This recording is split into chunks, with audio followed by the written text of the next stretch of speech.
litter, graffiti, as well as human waste in the morning. And in that time frame, the team also is potentially waking up folks who maybe have been downtown throughout the night, and also just making sure that the entire district is clean and safe. Our second shift starts at 1, and those folks are focused additionally on that clean work and maintenance work, but also begin doing some more significant patrolling. We have identified hotspots throughout the downtown improvement district and visiting those spots throughout the day to make sure that there's no activity occurring in those hotspots. And then we have a night shift that began as a pilot program in January, and I'm going to let Paul speak to the idea behind the pilot program and why we continued it, and then we'll speak a little bit more about some of the work that pilot or that night shift did.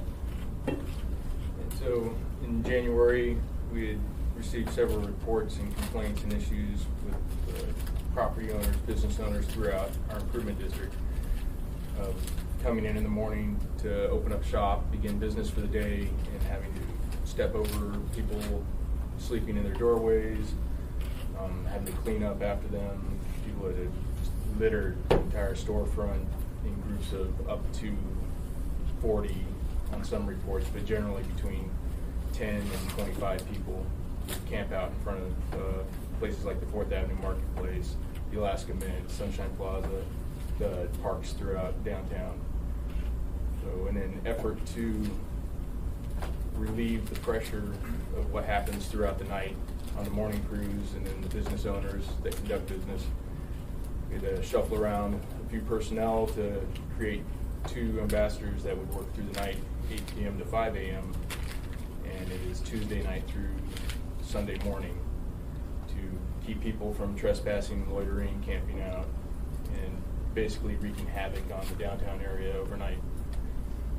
The immediate effect was about a 90% reduction in these instances. And the morning crew at 5 a.m. would come in and spend approximately 3 to 4 hours cleaning up these messes just along the 4th Avenue corridor. And they no longer had to do that. They were able to branch out and service the rest of the area on a more even spread due to the effects of the 2 people working at night. So it was an instantly successful program. We got positive feedback from a lot of the overnight businesses, the bar industries, 4th Avenue Bar, Gaslight, and Pioneer Bar saw the effects immediately, and we were pleased with what was happening.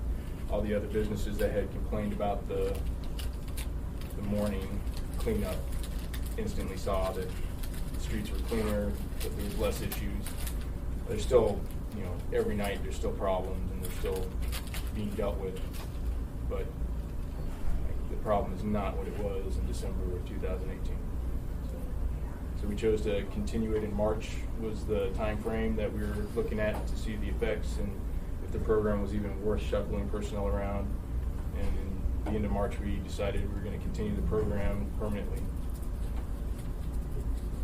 So one thing that we saw with this night shift was there's increased activities with bars at bar break, and our team was getting frequent calls to go and respond to those bar break time and sort of that time frame. Folks, there's large masses of people hanging out on the sidewalks outside the bars for about 30 to 45 minutes after the bars turned on their lights, but before folks had dispersed for the evening. There's hot dog vendors down there. It was kind of like a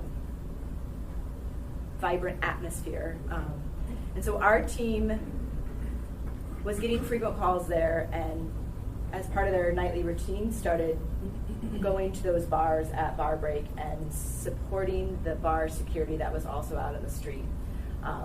Assemblymember Constant spent a night out with me, and we sort of shadowed our night ambassador program to understand what was happening. We had been hearing reports that there was these large crowds, and that also we were hearing reports that there was an interaction between the folks that were coming out of the bars at bar break and folks that were passing through downtown that are potentially experiencing homelessness.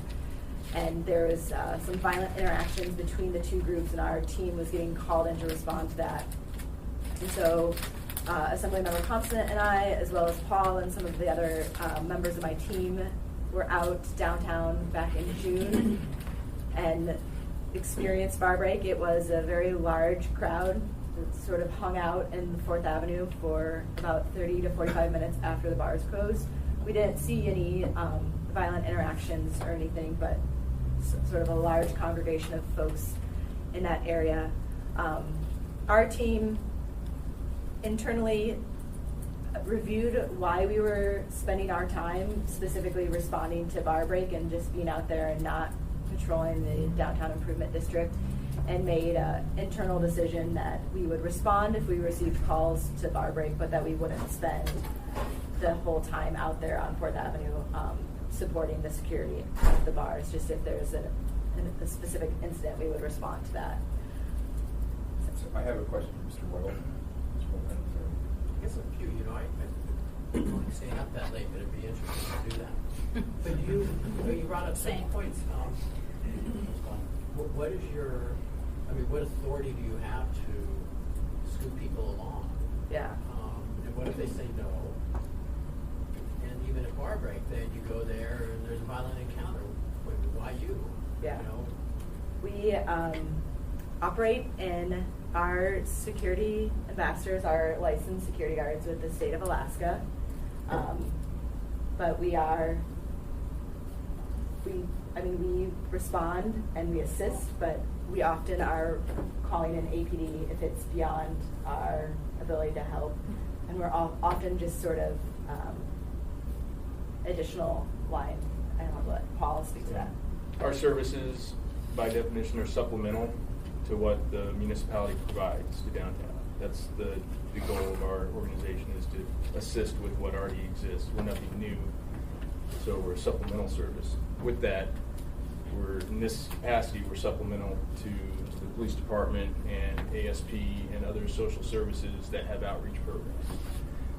We've been striving to be more of a connection tool to identify needs out on the street and then marry people up with different organizations that can assist them in getting them somewhere better than where they're at.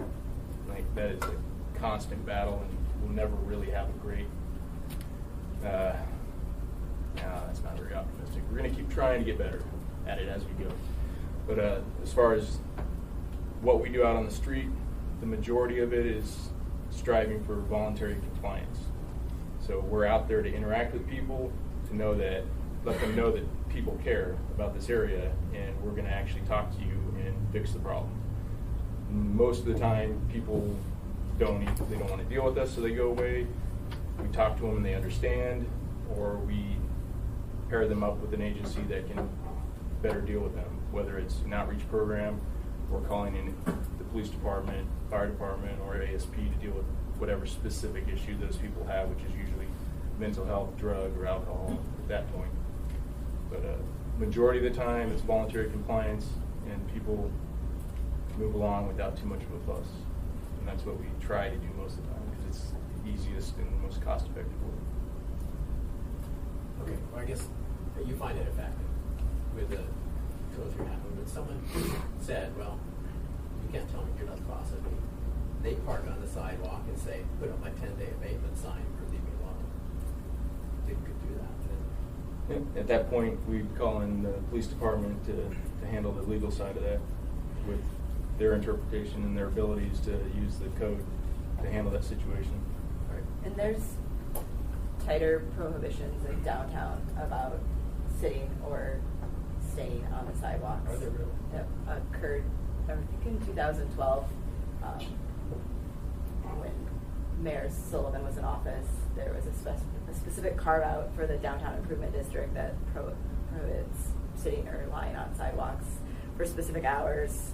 It is, I have the code on site, 1470-170.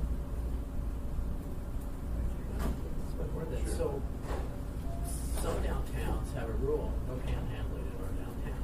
We'll read it on that, could you guys enforce that? I'll let you speak. As far as enforcement through the voluntary compliance, we ask people not to. We tell them that it's against municipal code, and if they don't stop, then we'll have to call the police to deal with it. Panhandling downtown is against municipal code now. Yes, there's panhandling, there's aggressive panhandling, and then there's the stopping, standing on sidewalks, different codes. And it's different restrictions. As Amanda said, with the downtown improvement district, they added some extra verbiage into the coding to help assist with that. But when it comes down to it, we have to, if people don't comply voluntarily, then we have to wait for another agency to interact and hopefully fix the problem. I will sort of build through the chair, building on what Paul is saying. Our team, because we are out in the streets every day, we are very visible. Our ambassadors wear the high visibility yellow, and we've built relationships with a lot of folks downtown, and so we are both in the sort of voluntary compliance, but also for folks that are in the downtown area, knowing that you have an ambassador when there's a large group of folks, or if there's any of these situations, it helps folks feel more comfortable and safe in the downtown area. I know that sometimes I'll walk into town square and there'll be a large crowd of folks, and then I'll see across the park an ambassador walking, and it's like, you know that you have that sort of extra line of defense or extra support. Thank you. Mr. Peters and then Mr. Constant. Thank you, Mr. Chair. And I was wondering, because it has been a while since I've been downtown at 2, 3 a.m., do the ambassadors work in a team of 2? And I haven't actually heard about as much violence on the news lately. Is there fewer shootings than there used to be a few years ago? So, through the chair, Co-Chair Peterson, a couple things. We have a team of 2 that is on the night shift, and they work from 8 p.m. to 5 a.m. Tuesday through Saturday night, Sunday morning. One thing that we recognize is that it's been a successful program, and we would like to expand it to have it 7 days a week, and then having overlap on the busier days downtown, which is Thursday night, Friday night, and Saturday night, because it is a little bit of a liability just having one team of 2. Recognizing that liability of only having 2 ambassadors. During the day, our team mostly patrols on foot. At night, they do patrol in vehicle, and this is just to mitigate any potential safety concerns. Speaking to the crime downtown, review of the community crime map, over the last few years, there was big spikes in 2016 and 2017, and we are seeing decreases in the activity. The busiest months for the criminal activity is the summer months, and sort of the peak of that was, June of 2017 and July of 2016. One thing that our organization recognizes is that the more we activate public spaces, it impacts and mitigates some of these criminal activities. And so we have, starting in 2016, we began a program of 144 space activations in Town Square Park. And since then, we've had regular placemaking activities in that space. And it has, as someone who's worked downtown for the last 10 years, it has had a really positive impact on that space, as well as when we activate Pratovich Park or do other big space activations. Okay, thank you. All right, Mr. Constant. Yeah, I just wanted to state openly what I whispered to John, that the panhandling rules are useless functionally, because people are going to do what they're going to do. APD can't be at every street corner. And they walk the streets consistently, going to any busy shop and ask people for money right at the door, and it's pervasive and it's amazing. And so there's really no functional solution to that. Even if the code says you can stop it, you can't stop it. Okay. So I wanted to ask Amanda, if the APD is moving downtown and it's almost done with that move. There's still some more coming down. Have you guys noticed any difference? Are you able to interact better with the police, or how has that impacted your business? Co-Chair Dunbar, thank you for the opportunity to speak about APD's relationship with Anchorage Downtown Partnership. I started on this job 90 days ago, and my first week on the job, I sent out a series of emails introducing myself to folks that were in the downtown area, and Chief Dahl was one of the first who responded to my email, and we met. I think I was on the job for less than a week, and we met. We are thrilled to have them downtown. There's downtown patrol officers. They work closely with our ambassadors. The downtown patrol officers come once a month to our weekly ambassador meeting, and we are working to build relationships between the patrol officers and our ambassadors, and it is a positive relationship between our organizations, and there's having the downtown patrol officers. We are looking forward to when APD completely moves into the building, and we'll have shift change 3 times a day out of APD and have that flood of police officers in the downtown area. So yeah, I think it's a strong relationship between our organizations, and really responsive when we need assistance, and we're really grateful. So I have 2 more questions. First is, how difficult have you found it to recruit or retain ambassadors, and why? And then my second question is, what could we on the Assembly do to help you guys with your work? I think we all really appreciate what you do. We're trying to revitalize or keep vital the downtown, and what can we do to help you? Co-Chair Dunbar, thank you for the opportunity to talk about that. I will say, new on this job, recognizing one of the biggest challenges is the recruitment and retaining of our ambassadors. It is a challenging job, and it is an entry-level, low-paying job. So we are a small nonprofit, and we are nimble, and we sort of punch above our weight class in a lot of ways. And I think that one thing we are really exploring is how to increase our ambassadors and recognizing the positive impacts of having more folks on the streets, and then also how do we better compensate our ambassadors.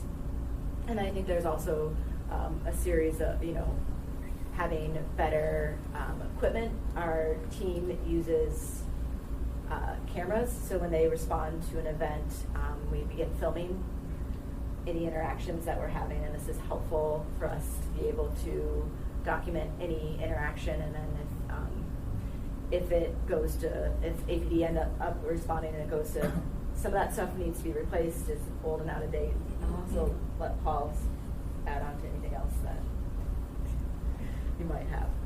As far as recruiting, it's just difficult to find people, and right now I only have 4 personnel that have been there longer than 1 year.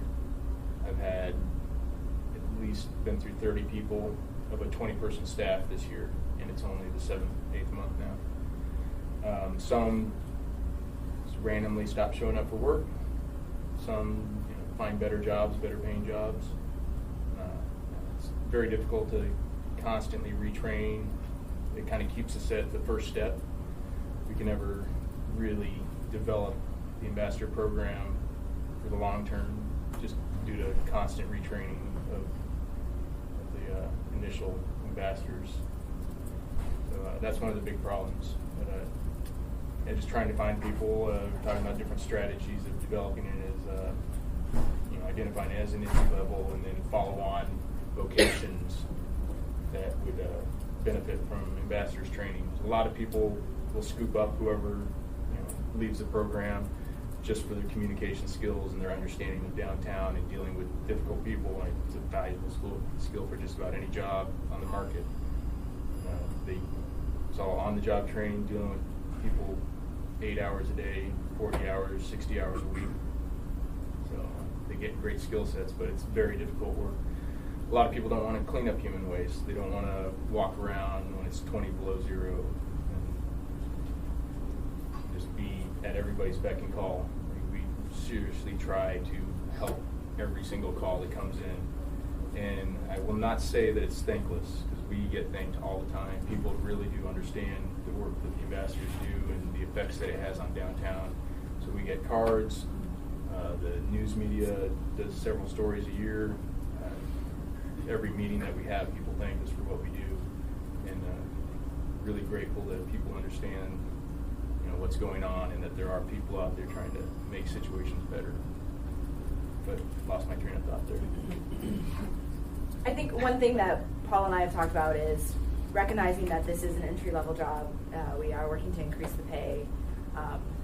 We will probably always have turnover, but if we can have folks stay for a year or 18 months, how that amount of time would help us work to do some of this other stuff we're trying to do. And so we are recognizing this is a public safety sort of entry-level job, and if there's some path to other public safety opportunities that folks would have better opportunity having been an ambassador, and we can kind of create that train. We're also working internally. You come in as an ambassador, and then you become a shift lead, and then a supervisor, so that there's a recognition that there's opportunity for growth within the organization. That also helps with retention. But I think it is definitely a challenge that ADP has faced over the years, and we just will continue to find other ways. So I had a second question, then I've got Mr. Constant in queue. So Yeah. what could we do to make your life easier or better for ambassadors?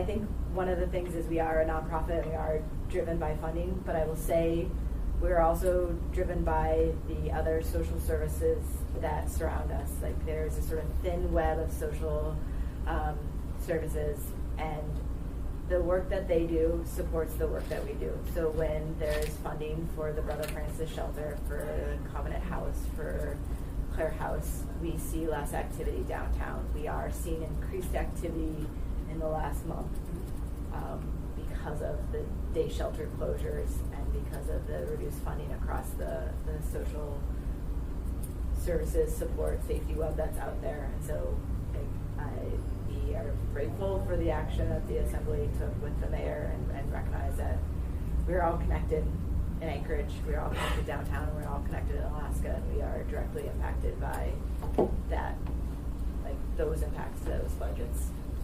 Thank you.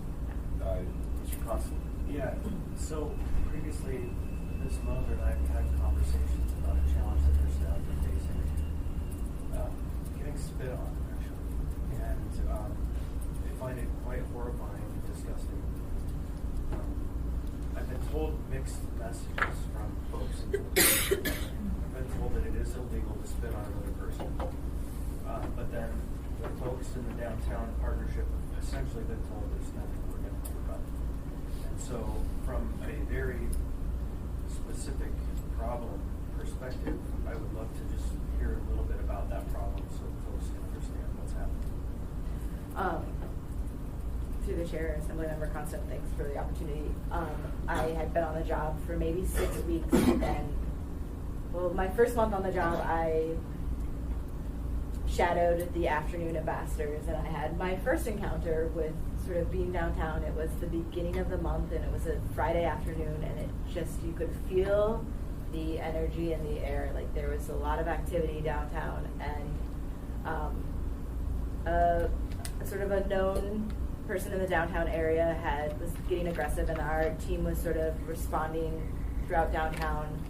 And I was with our team and had my first encounter with being spat at multiple times, which was a shocking thing for me. But my team encounters it on a more frequent, regular basis, and there's kind of a few known folks downtown that's sort of their response to agitated situations. And so my team was responding to a situation, and APD was also responding, and my team member was spat on directly, and the APD's response was that there was nothing that they could do. I did some research in municipal code, and it appears from my interpretation of municipal code that you can't spit on a peace officer, but that there's not anything regarding spitting on a person. I think our ambassadors kind of fit in this weird space where they're responding to public safety interactions. also recognizing that this is part of I think a lot of what Assemblyman McConstant and I have heard too is, this is part of a larger challenge where there's people experiencing mental health crisis and other things too, and it's all kind of packaged together. So that was one thing that we had talked about back in June. I think and that is something, I'm not sure if there's a space, and it's even just a space that it's documented if it's a repeat offense. So you're saying the ambassadors are not peace officers, but you're also not exactly just an ordinary civilian walking around, right? Is there any kind of legal category that we could point to if we did want to expand that ordinance? And they could change the verbiage of the coding to include some sort of verbiage of a security guard, but I would say that we're unique in the security profession, whereas most security companies are hired and contracted for property. Sure. They deal with, security at a location, they have their boundaries, where ours is out on the street, out and about. Yeah, I mean, I still would, I wouldn't want somebody to spit on our security guards downstairs either, so making it a little bit over-inclusive where you have people that are guarding a warehouse doesn't bother me that much. But I don't want to expand the law to a point where we're criminalizing some kind of other behavior.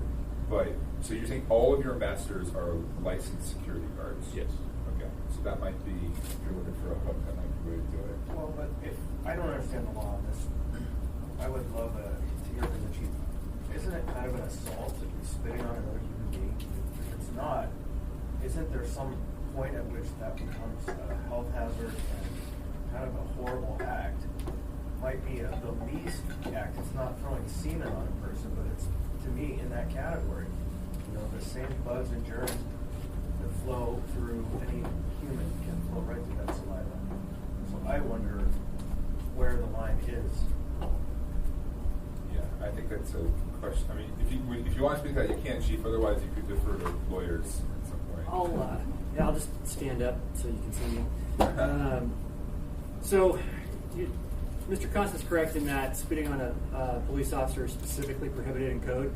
And to be frank, like most of my experience dealing with that revolves around that, having been spit on myself on far more than one occasion. And it is a little bit more gray when it comes to other individuals. It can be an assault. It just depends on the circumstances. I think if the assembly as a body wanted to look at criminalizing that when it comes to security guards, that could be a solution. I mean, that is the way it works with police officers, and that's something that we do prosecute. So that could be a solution. I think that if it's not something that's specifically laid out like that, then probably you're always going to have a little bit of gray, and it's going to be very circumstantial and depend on what was happening and what was said and what the actions were and all those kinds of things. Which, when you talk about when something is an assault versus not an assault, those are all the factors that come into play when we figure out was it really a criminal assault or just some offensive behavior that's not necessarily criminal. Okay, well, thank you. I think that further discussion on this should be driven by people actually with the code in front of them and trying to figure it out. Perhaps, that's a really interesting possibility. But we're going to move on to our next presentation. Really, do you have someone? Can I just say? Yeah, of course. closing I'm note? sorry. Mrs. LaFrance has a question. Thank you, Mr. Chair. Thank you, Paul and Amanda, for the presentation. And just going back to the point about recruitment and retention, and you mentioned that the jobs are entry level. Are these folks contractors or do they have benefits? They do have benefits? Mm-hmm. Okay. And then the second question I guess I had is for the chief, and you had mentioned having a path forward for professional advancement. And when I've gone to the academy graduations, I'm always struck by, one, how young some of the graduates are, and also how so many of them are from the lower 48. And Chief, do you get many folks who have been ambassadors applying for the academy, or is that a potential recruitment tool for academies? I don't know if I don't know that we've specifically gotten anybody that has applied to AD that's previously been an ambassador. So I just don't have that information yet. Sorry. Okay, no, that's fine. Thanks.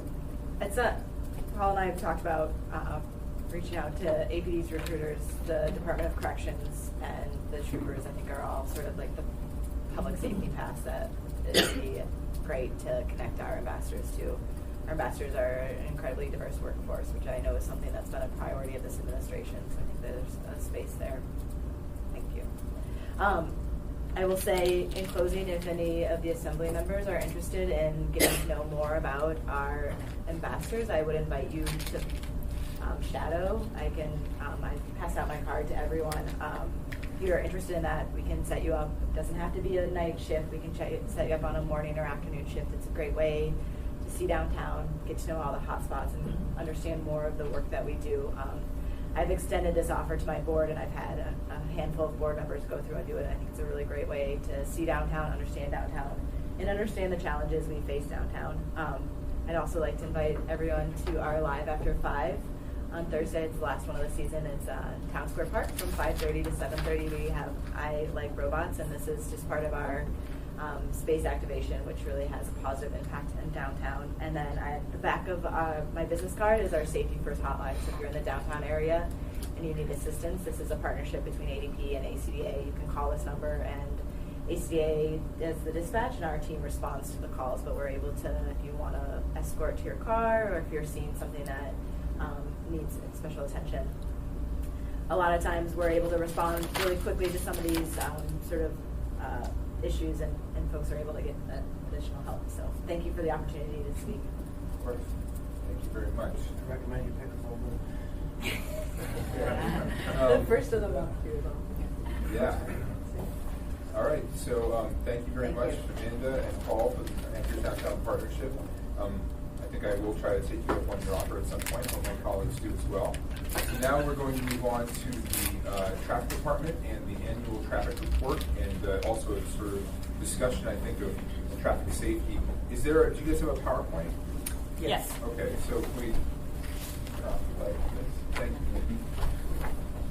So I am very happy today that I am not going to be doing a presentation, that I get to introduce you to one of my managers. I'm often the face and name that everybody knows from the traffic department because I am the director, and I feel like it's my role to, I'm kind of the facilitator. That's my job as a manager, and I have really wonderful expertise. I know enough to be dangerous a lot of the time, and I always have to reach out to my staff to learn more.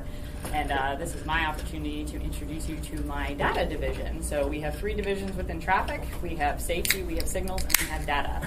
And data is, as their name entails, collects data, evaluates data, and consolidates it. Because one of the missions of the traffic department per Title IX is to prepare an annual traffic report. And we work very closely with APD on that. And so we are here to present this year's most recent version of the traffic report. And this is Kim Carpenter, who is the manager of the data division. Okay, so you guys are ready to talk about the annual report. Sure. So the annual traffic report, it's not just about how many collisions did we have last year. And it's not just about how much traffic control do we have within the municipality. It's not even about who has the highest traffic volume. It's not about who has the worst safety index.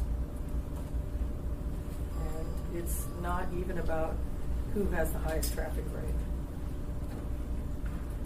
So the importance here is that it's one piece. It's all the traffic information together. Why do we need it? How do we get it? Who does it serve? And what does it mean? And how do we use it to affect change?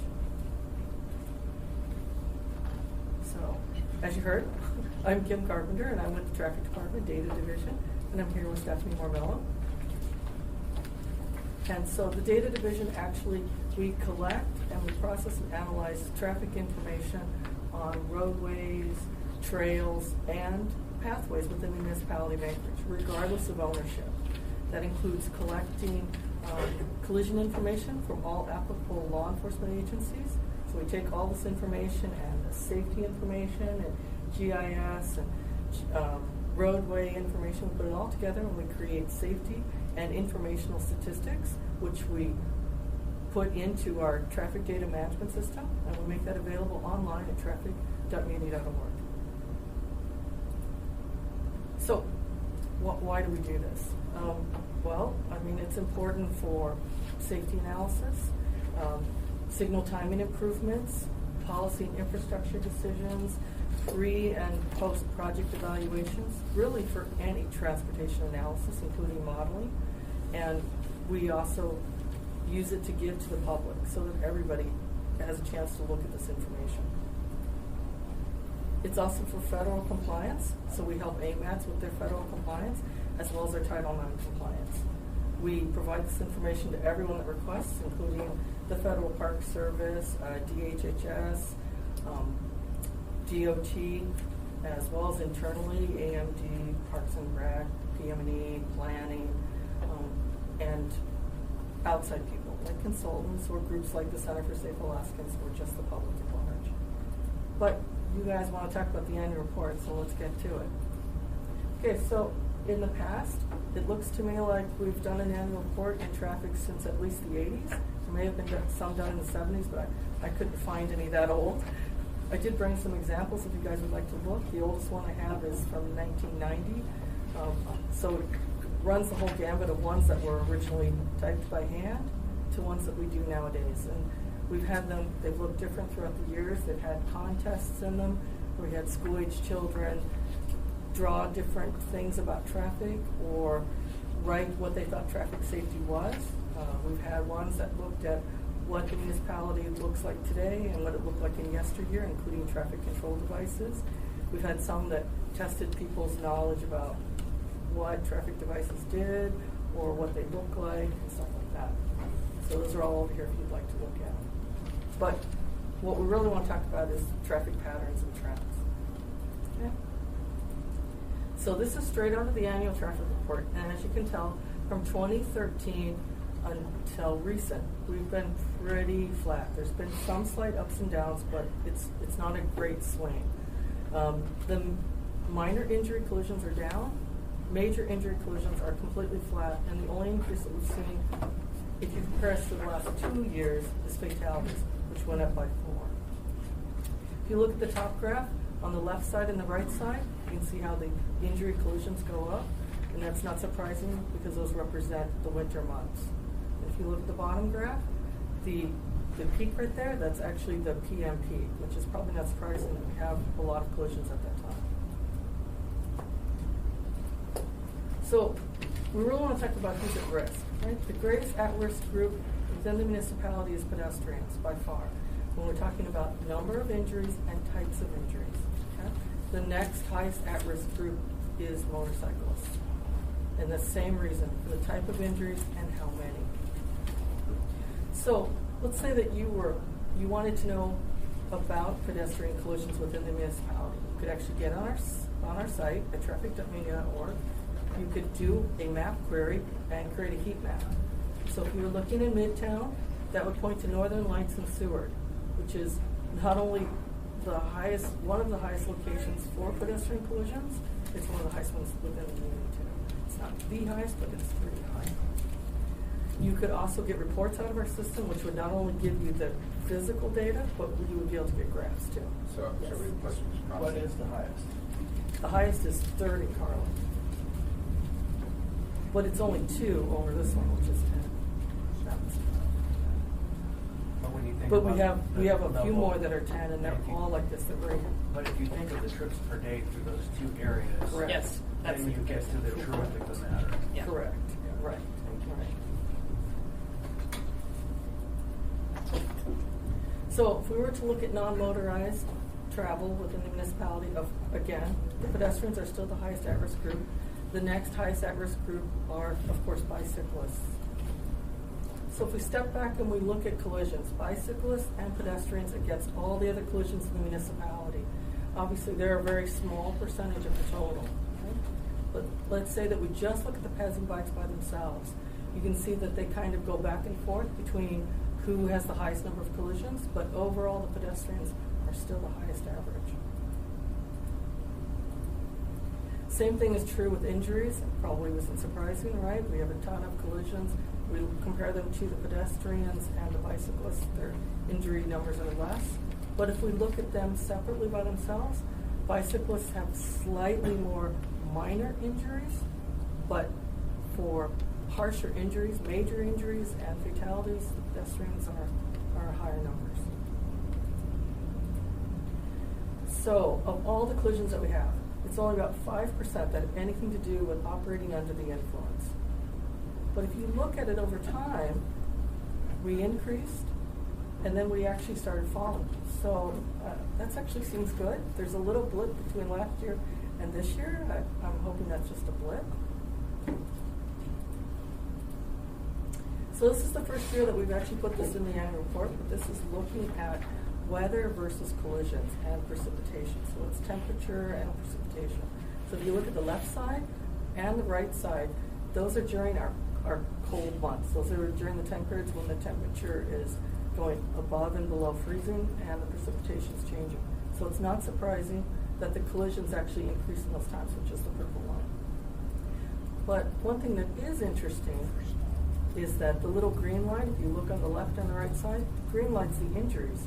Interestingly enough, there's not a huge increase in injuries, but there is a big increase in collisions. So the only thing I have to say about safety equipment here that surprised me is that passengers are using it less than the operators. Now, this covers a whole gamut of things, right? Because when we think about, this isn't just vehicles. I mean, this is motorcycles, and this is also bicycles, and this also includes buses, all right? So there were over 100 collisions of buses last year. So we're talking about 500 people. So, you know, they can't wear safety restraint when they're on a bus. But when you look at the trend of operators and occupants that were in collisions that were actually using it, it's interesting that they peaked in 16 and kind of went down. So I think that's kind of unusual. So speeding gets, everyone talks about speeding, you know, and if you look at the collisions in which people were either speeding or they were just driving faster than the conditions of the road should be, it's actually gone down. And surprisingly enough, the use of electronic devices during a collision have gone down.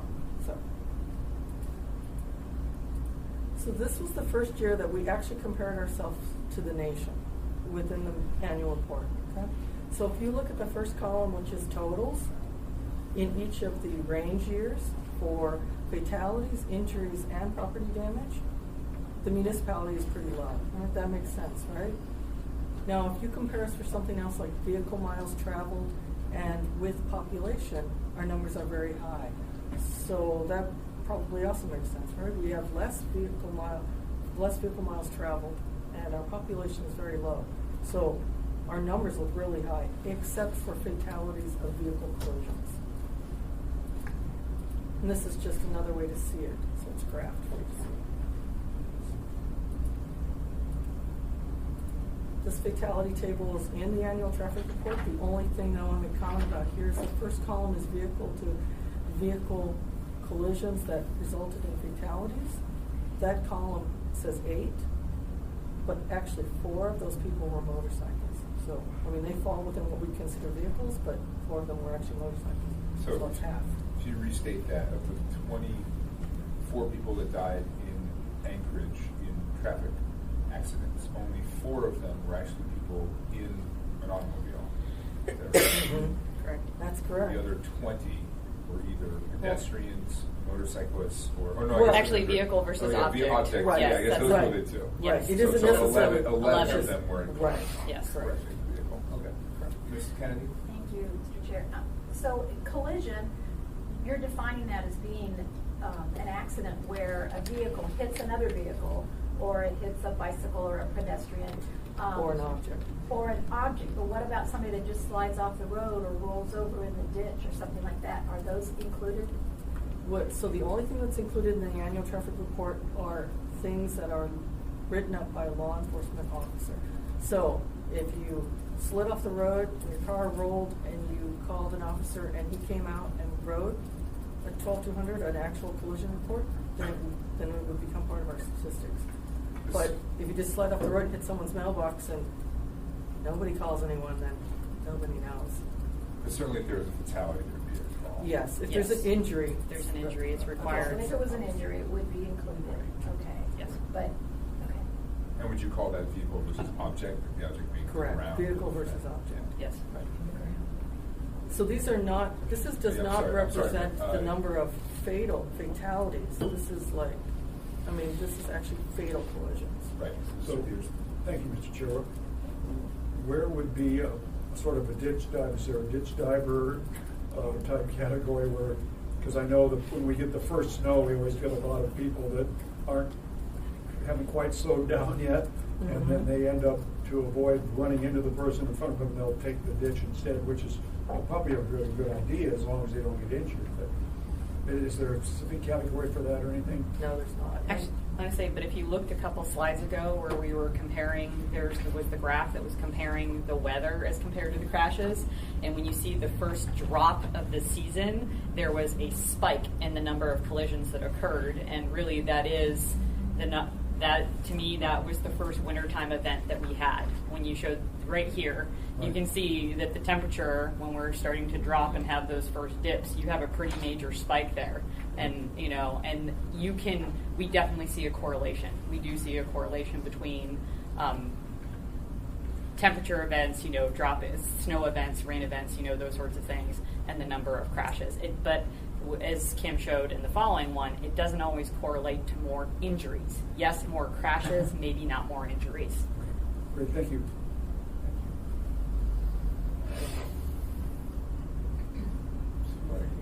Now you were on Was the that. next one? Yeah, that's the next one. No, next one. Okay, so like I said, 4 of those vehicular collisions are actually motorcycles. I mean, that's like 50% of those, of that one category.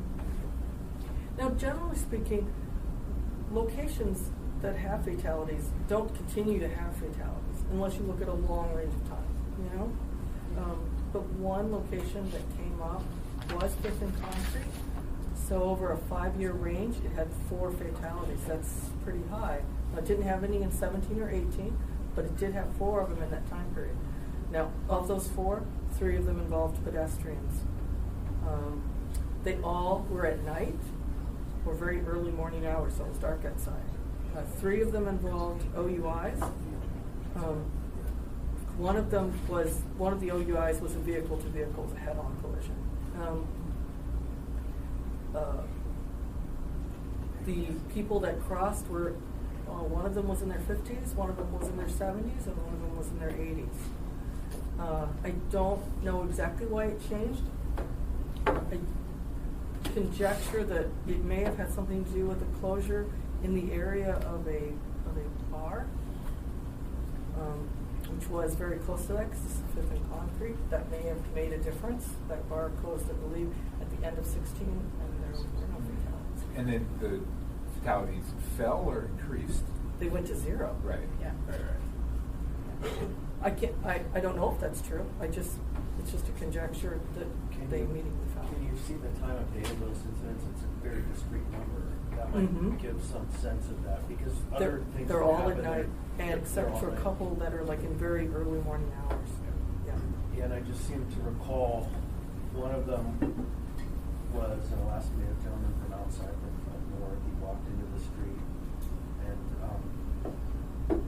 it seems that area has a number of attractions to it that are factors in this conversation. Or may or may not be the issue. The other issue, right, is you've got the most frequently used highway in the state running directly into our urban interface. Yes. Right? And it's sort of where the freeway hits the city. There are 200 or 300 units of supportive housing. There's the shelter to sleep off the jail. This is just the other side of that. This is the first up you can get out of that on the east side of the whole complex to Fifth Avenue. Yes. And there's a gas station that has basic services across the street. Yes, right. And, there's just a number of factors in this area that are easily part of the challenge. Right. So this is the last slide that I have about collisions. The only other things that I have are pictures of how we collect information, and that's up to you if you guys want to see it. If you don't want to see it, we can stop now. Last night, Mr. Chair, Mr. Peterson turned to me a brief moment of conversation and reviewing the data, and we talked about the statistics on the OUI, DUI impacts. Can we go back to that slide? Sure. Guess what it is? That is. For anybody who's interested in flipping, that's on page Page 34. Document. This one. So this one or this one? So this one's in the book. This is actually me looking at the data a little bit different. Can you go back to the first one? This one. So,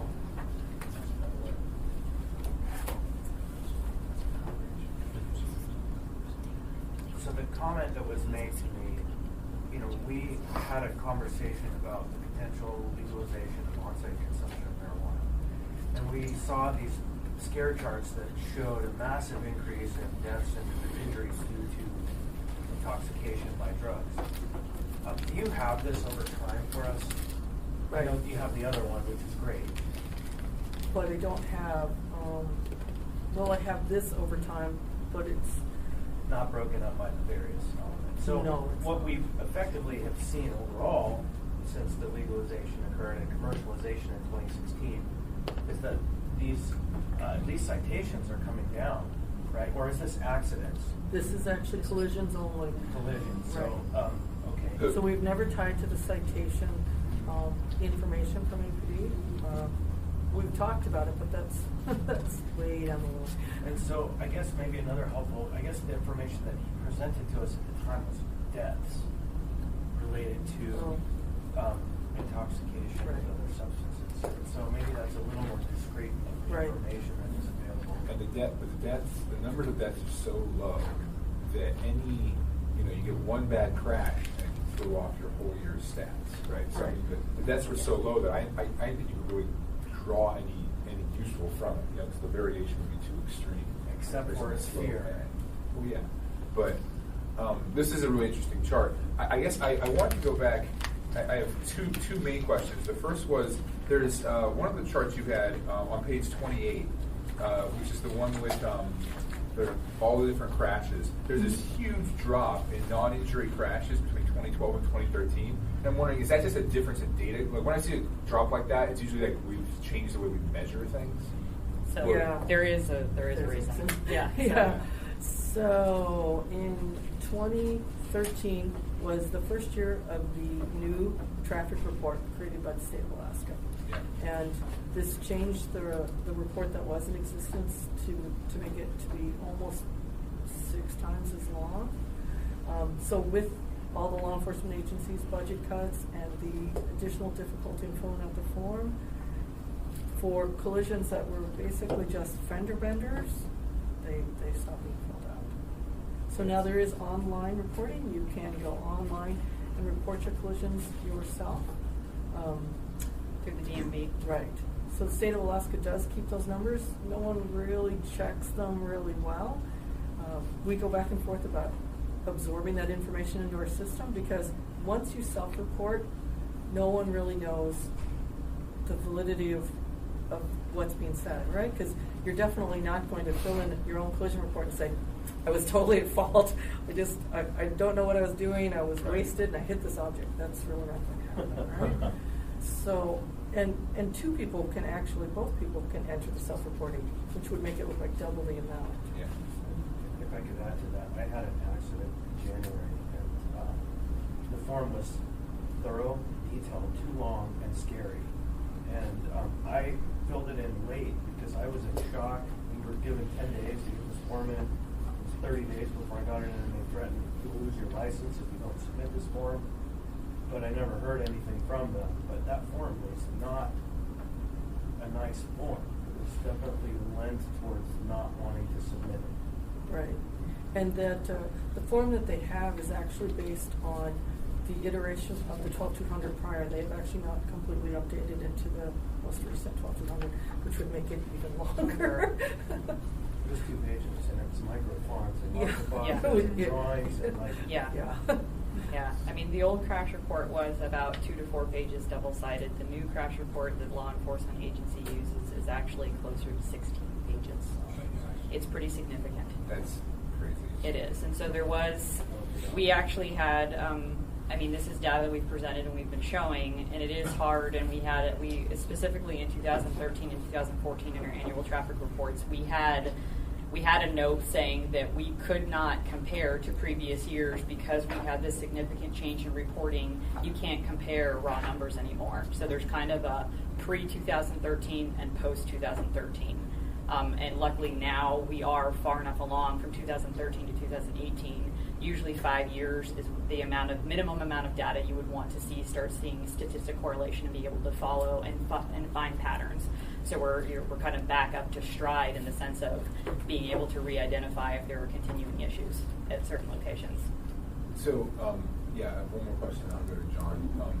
So if you go back to the page 41 for us, and you were describing about the way that we compare to the rest of the country, and it kind of gets to why I asked y'all to present at this committee in the first place. There were 24 fatalities. There were many more very harmful crashes last year. That is a little bit less, but similar to the number of homicides there were in Anchorage last year. But I think we were in the high 20s or low 30s on homicides. But those get tons of media attention. These things don't, right? In the same way, even though they kill nearly as many people and they maim many, many more. And so my question for you is, why do you think we are, first of all, I kind of understand why it might be worse than other parts of the country, because there are plenty of parts of the country that are much less populated or people don't use cars as often. But how do we compare it to other cities of about our size? And if we are sort of a uniquely bad city when it comes to this, how could we make ourselves better? And we have looked at that a little bit. We haven't done a big thing. Obviously, we didn't put one in the annual report. It's a little bit harder to dig out statistics from different cities and different states, trying to put us in the same area. And it's also difficult to put us in ones where they're not only the same size, but they're under the same conditions. Yeah. Long snowfall, temperatures rising, changing. So it's a little bit difficult. We have tried to look at some, but we still don't really exactly compare. And a lot of the other places, especially in the lower 48, they have a much greater choice of roads to travel on. So the forcing of people conflicted in meeting conflict is a little bit less, because at least in areas with a population base more like ours. And statewide, and this is something that statewide has looked at, not specifically to Anchorage, but I can tell you DOT has looked statewide, because they also, as a state, were rather high. But statewide, that does take into account all of the villages, not just the cities, but all of the villages where people are primarily walking, but you have the use of four-wheelers, you have lots of other, modes of transportation that are being used. And statewide, we do fall above the national average when it comes to major injuries and fatalities related to transportation. So I have questions for Mr. Welton and Mr. Peterson, but I do want to sort of press this other part of the question I asked you, which is, let's take as a given that we are, at least we are as bad as most other places, and perhaps we're significantly worse. What could we do on the assembly to make things better? continue to fund the public projects that are specifically related to safety. I mean, we work very closely with PM&E. We recommend projects ourselves. We try to fund them through different bond projects. We work with the state. We actually very much, when they do their highway safety improvement program analysis, they also look at all of the roads within the municipality of Anchorage and work with us if any of ours are rising above the level to receive federal funding, and try to leverage federal funding as well. So I mean, I think specifically is just to continue to fund those items. And I think one area where I personally feel like it's really lacking is education. Once you get your driver's license, you no longer have a captive audience, and there's not really a place to continue to educate people. And we get phone calls about the proper use of roundabouts, about flashing yellows, about appropriate places to pass. And I very regularly referred people to the DMV driver's manual because that information has been updated there. But who goes and looks at the DMV driver manual other than a 16-year-old who's trying to get their license? And I think education and public education as it relates to some of these statistics is really important. And I hate, we've had a big discussion about victim blaming. There's a lot that's going on with Vision Zero and talking about how a lot of the time the way things are presented in media, the facts are not always just stated as facts, and there seems to be a shading of, yes, this pedestrian was crossing at a non-signalized location wearing dark clothes in the middle of the night, and it's very unfortunate. But it's also recognizing, we've had the conversation of that a lot of pedestrians, when they walk around, they can see the vehicles because the vehicles have their headlights on, and they really don't realize that the vehicle cannot see them. And I've seen some really good public education videos showing that, so that as a vehicle is driving, because most people don't recognize your headlights only light up enough for you to react when you're driving at about 25 miles an hour, which is why in neighborhood roads we may not require lighting, but when we get to those higher speed roadways, we have lighting so that you can see the hazard and hopefully avoid it before it happens. So I think public education and finding ways to get that public outreach, it works very much with what we do. Mr. Wildhead, Mr. Peters. Thanks. The couple points. Victim blaming, something. The motorcyclist died who wasn't wearing a helmet. Okay, they don't mention. And the car turned directly left, made a left turn directly in front of him. He had no hope. Yeah. Couple things. Do you do? You must do. I didn't see it in here in a quick review. Follow up like traffic counts and studies. When we do, say a roundabout, what changed that dynamic? I mean, take Huffman where we put in like 4 of them. Do you have less traffic, more traffic, and how are the accidents there? And then, Spenard Road's a good example too. I'm real interested to see what is the traffic count there now that we've done that project, and then any statistics on accidents and so on as well. So through the chair, yes, we generally do try to do after studies. Sometimes it's difficult because a public agency, PM&E, once they do the project, usually the project's closed out about 2 years after when it's off warranty period. But we try to work with PM&E and find ways so that we can go back after the fact and fund an after study. But we do collect data throughout the municipality regularly so we can look at these statistics so we can see, on Huffman Road if there was a significant change, before and after. The state also does similar things. So on their roadways, they're looking at it. But usually, I will tell you, post-studies are a lot harder to fund and to do than the pre-studies. And one of the things we're working through the update to the CSS policy and some of the things, and working with my brothers and sister agencies, and the people within the municipality, is figuring out. I want to make it a requirement, and I'm making sure that we're updating that when we're collecting data at the beginning of a project, we're not just collecting vehicular data, that we're collecting bike and pedestrian data, because it's not always an automatic. And I always ask for it when we start discussing the project because I want to see it. I want to know what we're starting with and where we're going to go from there. So I'm working on changing internal policies and requirements to try to help us better track this information as well. But I appreciate that because we do these things. Roundabouts, they make it safer. They change the nature of the accidents. Well, do they? If we don't follow up. Yes. And Spenard is a great prototype. Yeah. But what worked within it? And now if we go to Fire Street, I can tell you overshot or undershot. Yeah, I can tell you for Dowling Road, if you're talking specifically roundabouts, Dowling Road actually, and the state has tracked this one specifically. Number of crashes went up when the Dowling roundabouts went in. Now, caveat, they were not designed exactly correctly with entrance radius and all that other stuff. But the number of fatalities went to 0 for about 5 years before we had that one fatality where the person just drove straight through it and rolled themselves. It was a single vehicle crash. No one else was injured. It was the driver. I believe that one actually, it may have been OUI related, but there was a fatality, and it was one of those things. It was the first fatality that had occurred at the Dowling roundabouts since they've been constructed. generally roundabouts, that is the shift, is because you don't have the ability to do a T-bone intersection.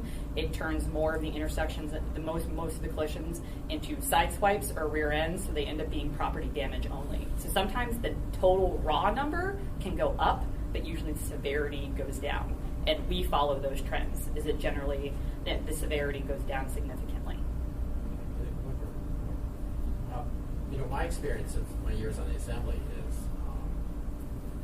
the most frequent phone call we get about people frustrated with speeding in their neighborhood. And it's just drives me nuts. And of course we have our traffic calming and so on. But I don't know what statistic you would get on that. Maybe the main statistic would be count up our phone calls or something. But all of this is important and really in the bigger picture. We don't want people dying on our streets or getting seriously injured. But I would say the average person that's their focus about this stuff. There's people speeding in front of my house. And data on that, I don't know how you collect that. Well, we do with every request that comes into us, we have the process when it comes to traffic calming and the request, and if they get the resolution and go through the process, we do collect speeds and volumes on every single one of those requests. And I will tell you, it's usually about a 50-50 split of roads where there's actually speeding occurring and roads where it's actually a perception. I mean, we had one road specifically, I remember, we did a collection. There were 220 vehicles on the road, and the 85th percentile speed was 14 miles an hour. And so sometimes it is the perception of speeding, and depending on size of vehicles, number of vehicles, if it's a low volume road and they're not used to seeing vehicles when there's one traveling by itself. So really it is, sometimes it's more the quantifying of it, and generally, we are following traffic statistics, and not to say that fatalities don't occur within neighborhoods, but most of our fatalities and our major injuries are happening along our arterial roadway system. Really, they're the higher classified roads where you have higher volumes, higher speeds, greater chances of crashes occurring because you have 20,000 vehicles a day crossing with another 20,000 vehicles a day. It's just going to happen. Well, and that's obviously important. When you have a neighborhood where people even perceive speeding, my kids can't play in the front yard, we don't do X, Y, and Z, we're unhappy. Yeah. Always. And Yes. that's pretty important. It is.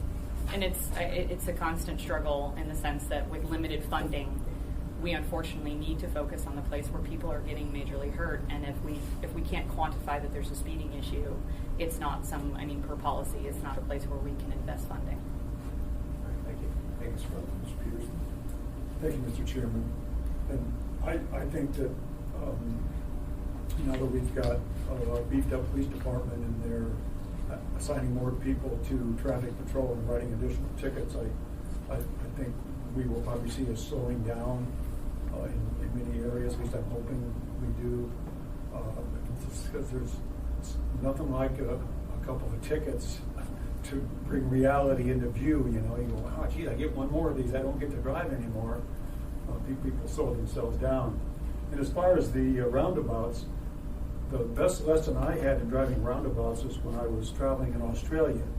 If you're sitting on the opposite side of the vehicle, driving on the other side of the road, and you're doing roundabouts, when you get back here, roundabouts are a piece of cake.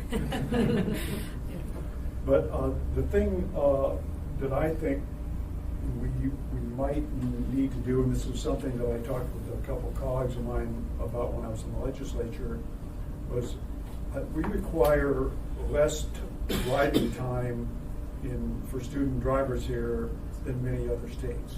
I know 50 years ago when I was taking driver's education, we were required to do twice as many hours of driving than they require here in Alaska. Now, I wasn't able to get enough of my colleagues on board to try to get that changed when I was in the legislature, but I do think that is a factor we need to consider. Thank you. I mean, for me, what's interesting is that we've all seen it. Every time there's the first snow, it's just like apocalypse.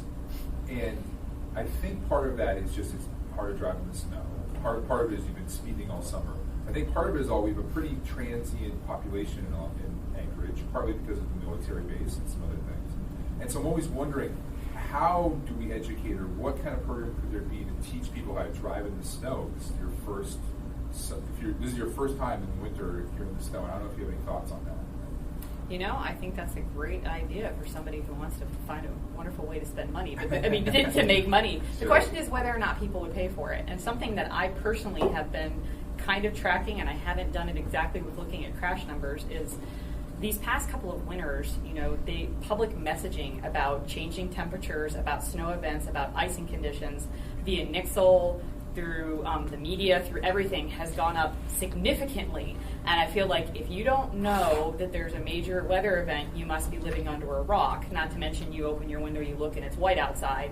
And I don't think that the number of crashes have gone down. And so I sit here and have to wonder, part of our job, part of what I enjoy about my job is not only is it very technical, we almost get to kind of go into the psychology of how people react to these things. And my question is, why aren't people listening to that messaging and slowing down? And sometimes I think it's very, statistically speaking, the day after spring forward, fall back. When you have the change, it's more when you lose your hour of sleep across the nation, it's increases crashes everywhere because people have one less hour of sleep. I think part of the problem is that people don't plan for it, and even though they need 10 minutes more to get to work, they are still going to drive faster because they don't want to be late to work. And I think that's a tough nut to crack, just in the sense that I personally would always rather arrive late and alive. Fair enough. Ms. Kennedy. Are we Oh, who's in the? Oh, Mr. Constant, Ms. Kennedy. Well, I just wanted to comment, so if you got questions. Please. Well, thank you. And I really just do want to comment, I guess, going kind of back to that speeding thing. I recognize that for most of us, we're all law-abiding citizens, but it's always those few that ruin it for the rest of us. And I think, going back to the idea of speeding, that's what it is. Maybe 95% of my neighborhood is following a 25-mile-an-hour speed limit, but it's that 5% that basically causes all the risk to everybody. And so I would just hope that maybe as a philosophy, we really did pay attention to that 5%, similar as what the police department does. They're out there paying attention to the 1% of non-law-abiding citizens. So I would hope that we would try to find ways that do keep traffic moving correctly for those ones that just seem to want to defy the whole concept. Yeah. Anyway, that was my concept, other than the idea about, the interesting thing, I drive the Glen Highway back and forth to Eagle River all the time, and coming back to that first snowfall kind of idea, it's very interesting to me. If you watch the way people drive, everybody goes about just like it was yesterday. If it's a new snowfall, it doesn't matter, because yesterday the roads were fine, so we're all going to go 65, 70 miles an hour until somebody's in a ditch. And then all of a sudden everybody goes, oh, maybe it really is slippery out there. And then they tend to slow down. So maybe we need to stage a few. Yeah, that's interesting. That's a good idea. Let's put Anyway, some, just to get people put to pay some, attention, because decoys. I just heard yesterday that our minds work in a way that we don't recognize the normal and the things that we traditionally are used to seeing, but we recognize when something's out of place. Yeah. So that's when people start to pay attention. Is there's a car in the ditch. So I'd say that's when they start to humans pay in attention. general are not very good at risk analysis and forward thinking. I mean, really, it's a tough thing. Yeah. And related to that, picking out the norm. Vision Zero is moving forward, and we just had a meeting, a group meeting yesterday to kind of discuss where they're going from, continuing on with this. And one of the public messaging, they did a working group with people, and one of the topics that's really tied to Vision Zero is speeding, because it only takes once for you to have a crash.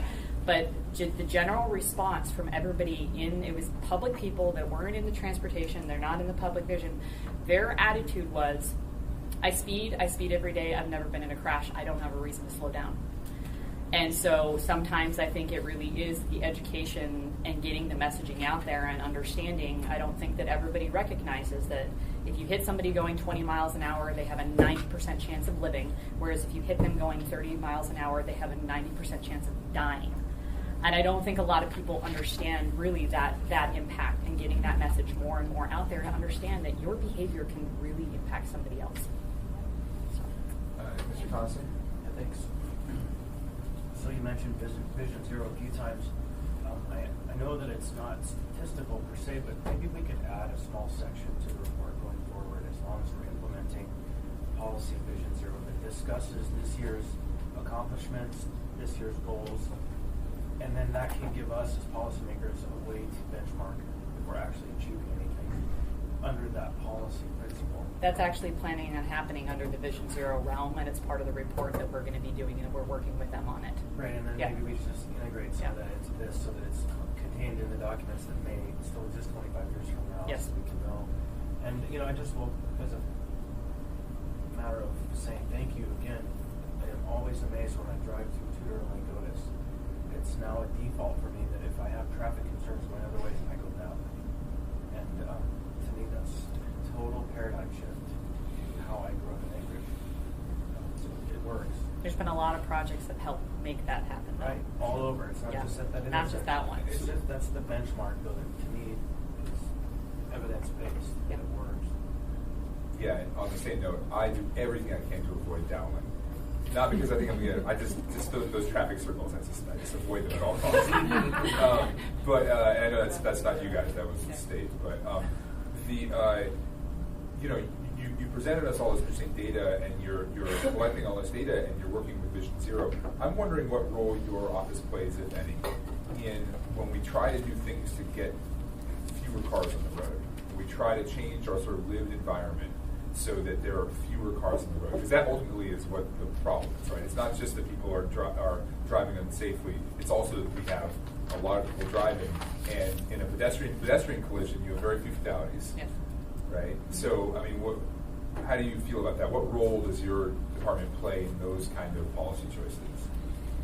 Well, we're involved in the discussion. Thankfully, we're at the table. There's always a competing interest, and every time we look at every project, there's lots of different names to it, whether it's Vision Zero, whether it's Complete Streets, whether it's, there's all these different things that it runs, and it is trying to look at the different users we're trying to serve on different roadways, and we can't always serve everybody. And it's trying to better prioritize where we should be investing our funding, and I think where my role has been is making sure that on every project we're collecting the data so we have the data, and that we're trying to accommodate all of the users and try to improve the accommodations and move towards, I hate designing to minimums. Minimums and maximums to me is any engineer can graduate from school, pull out the rule book, slap it on the table and figure out what to do. But I think designing to minimums and max is terrible, and I try to push to be a part of that so that we are designing more to accommodate the non-motorized users. We work very heavily with transit. Try to help accommodate that. And it's a battle sometimes. It's a push of figuring out where we're going to go. So. Mr. Krause? Yeah, on that note, that's where the AMAS work that Mr. Wellington has been leading on, which is to get the standards developed in such a way that they reflect not just high peak traffic hour best flow, but in fact connectivity in other parts of the neighborhoods and other elements. And one thing that somebody, again, I followed through John, is kind of the strong towns model. They talk about functional roads. What's the function of the road as it's built?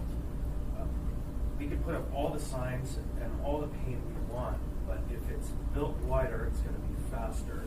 If it's built as a street, a road, it's road. And so we have a job to ensure that our roads are meeting the needs, not just built to the standard. Yes. So on that, I want to leave time for audience participation. There's one more topic because I got you here. We have heard a number of times, a number of us had, and just last week at the AD's presentation, we had someone say, you should turn 5th and 6th into two-way streets. Like that, if you want to have a healthy downtown, you need to do that. And you should probably close 4th too, but regardless.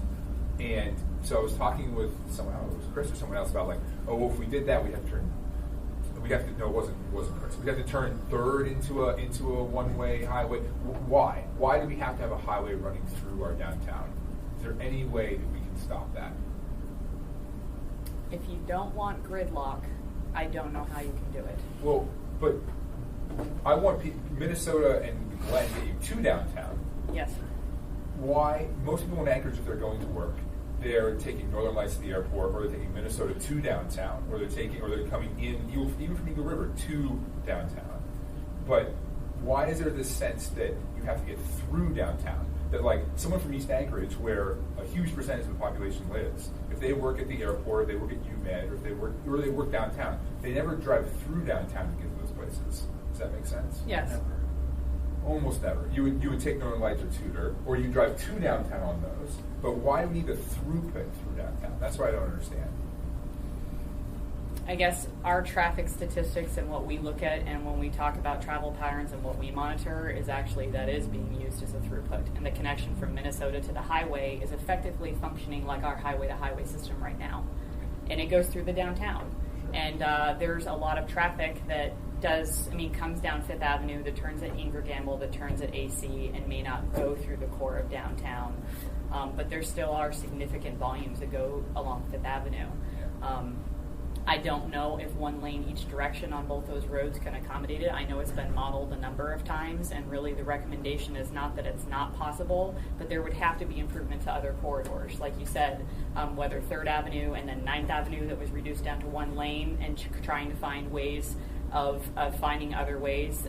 I think the highway-to-highway project, which is no longer called that for a number of reasons, is a big push for it that I know DOT wants to see, to kind of trying to separate that throughput of traffic, and also trying to mode shift and get people so that they're not driving through town, that there's an ability, if we have more transit ability, if we have a better pedestrian and bicycle facilities. To me, what you're describing, if you move to 3rd, you move to certainly move to 9th, you're just shifting the problem. I agree. Right? And gridlock, we take it as this terrible thing, but I do think people will change their behavior to a certain degree. And we've sacrificed a huge portion of our downtown, and we sort of take it as a given that we have to have this throughput. And I assume it's the state that's kind of forcing us to do that. But with the funding that they've had, the federal funding related to that, connecting the national highway system and the congestion mitigation funding spent, yes, I mean it has real world repercussions when it comes to the federal funds that have been invested on those roadways. Yeah. So that is something that does get pushed. I mean, coming from the federal level down to the state level down to us. Another issue, you ask how you can help us. We take phone calls all day, every day, complaining about the fact that they had to wait an additional 3 minutes at a signal. 3 minutes? 3 minutes. Which is and the longest signal time we have during peak hour in this city is 3 minutes. So when you tell me that you're having to wait, and the thing is the public perception of congestion. We do not have traffic problems in Anchorage. Go to Seattle, go to San Francisco, go to any other major city, and I know we're not on that level, but we do not have traffic. We have a peak hour traffic, patterns here, but even then I don't think we have congestion. But the public perception is that even what we have today is unacceptable, and the number of complaints that we receive and have to respond to explain to them why we're making them wait, because either we added a phase to provide for the pedestrians to be separated, or we made other safety improvements. It's a real difficult thing. And with Spenard Road, I wanted the message to be recognize that this is actually not increasing capacity. It's not going to increase travel times. We're trying to improve the safety, which may result in more congestion in the area. And that's how I wanted them to message it, because if you message that it's going to make it better for traffic flow, people expect faster travel times. Sure. Thank you. Well, that's a really quick. yeah. So on that point, we have the Midtown Congestion Relief Project under study, and it is all about moving cars fast through Midtown. So just, if you haven't been tracking it for some reason, please do so. Yeah, it seems to be that we should probably do. That's going to be a whole work session some other time about why we are doing the opposite of what every other city in the country seems to be recommending. We have a couple more minutes. We started a little late. 12:33. Would anyone like to participate? Audience participation? Yes, go ahead. 12:33. You need to extend the meeting. 12:33. Would you like to participate or not? You need to extend the meeting. Okay. You don't want to participate?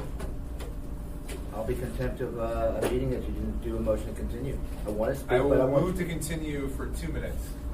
Second. Okay, go ahead, Mr. Haberman. My name is Eugene Carl-Haven. I represent myself, follow the public process. The public process is an appropriate decision made by the zoning body is more likely the public interest. Please note, I'm sorry the police chief of Anchorage had left at 12:18, but my comments are on the topic was addressed here today. What I'm going to say to you is APD is selectively enforcing some laws, but not others. What laws we're talking about, that I'm talking about, is that I encourage you to stand on the corner of 4th and G, on the hot dog stand. The police headquarters just on the opposite side, down a little bit, and what you'll see is bicycle cyclists on sidewalks against the law. You'll see skateboarders going on sidewalks against the law. In the prime season, you have 89-year-old people walking the street, tourists, and could be seriously injured if it's not already. So what has happened is a continued contempt. And note the headquarters, the APD, is located less than a quarter block from that location. So the idea of bringing the headquarters of the police department to downtown Anchorage is to create more safety, more attention to the situation, but that's not happening. There's less attention, particularly to people walking on the streets.